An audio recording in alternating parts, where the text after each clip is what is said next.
All right, guys, we've made it to the end of this module. And so the last thing that I wanted to touch on before we move on to BigQuery is the documentation for Metabase. And so the way that I typically access it is I'll just come to my search bar and I will type in Metabase Docs. There we go. And it should be the first thing that pops up.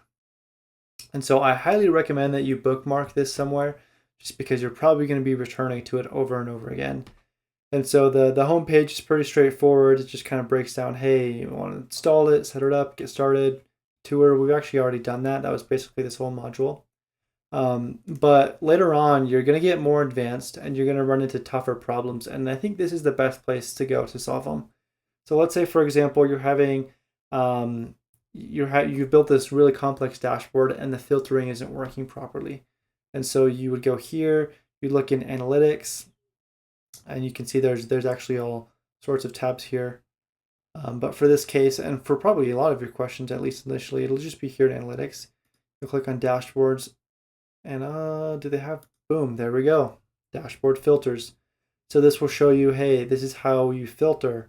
This is what it's going to look like. You know, here's where you'd go to click on it.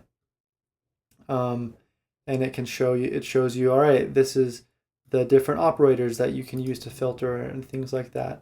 And so overall, this is a great resource when you're looking for answers to questions. And sometimes you're just looking for a very specific answer. And so they have this search bar right here. You can access it with the shortcut, just Command K or probably just Control K in Windows. And let's say I'm really struggling with bar charts and kind of mastering their settings and everything. So I can look here and say, okay, there's this. This is probably what I want. Master the bar chart. Here we go.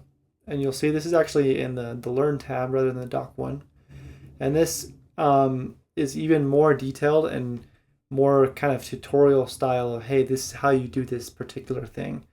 And it will show you, hey, this is how you, like, this is literally where you click. Whoops. This is literally where you click to make this thing work. And here's all the options that you can toggle, and then you can click on them and it'll show you, all right, this is what you can do, and you can rotate it, and you can make it a linear or power or log, whatever you want.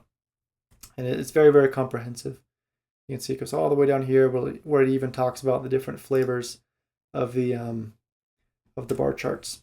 So anyways, I highly recommend that you bookmark this somewhere, that you save it. Just because in the future, I'm sure you're going to be returning to it. I know I do all the time whenever I have questions. And so that wraps it up for our overview of Metabase. We'll go ahead and hop into BigQuery in the next module. We'll see you there.